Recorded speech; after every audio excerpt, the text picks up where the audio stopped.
গতকালকে আসলে আর ভিডিও করা হয় নাই, মানে বিকালের পর থেকে আর কেন ভিডিও করা হয় নাই, তার রিজন হচ্ছে একমাত্র এটা।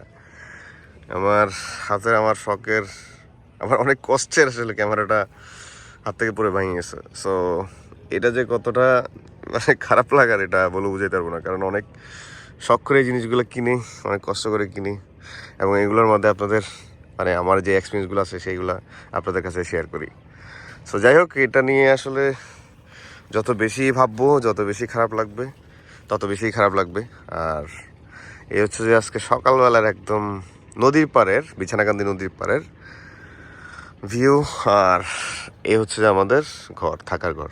সো আমরা এখানেই ছিলাম। আপনারা যদি রাতে স্টে করতে চান, আপনারা কবির ভাইয়ের সাথে যোগাযোগ করবেন, নাম্বার দিয়ে দিব আমি, ওনার সাথে যোগাযোগ করে এই জায়গাগুলোতে ঠিক এভাবেই আপনাকে থাকতে হবে।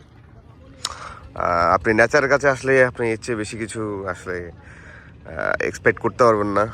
এটা আশা করা আসলে কতটা যৌক্তিক আমি ঠিক না।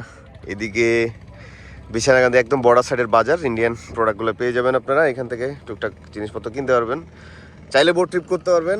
এইদিকে নৌকা ভাড়া করে আপনারা মোটামুটি এই নদীটা পার হতে পারবেন। অ্যান্ড এইখান থেকে নদী পার হয়ে আমরা কিন্তু ঠিক সোজা চলে যাব আবার বর্ডার হাইকিংয়ে। তো আজকের প্ল্যানটা হচ্ছে যে একটু পরে নাস্তা করব, নাস্তাটা করে একদম জাফলং পর্যন্ত আমরা বর্ডার হাইকিং করব। সো মোটামুটি আজকের এপিসোডটা অনেক ভালো লাগবে আপনাদের কাছে।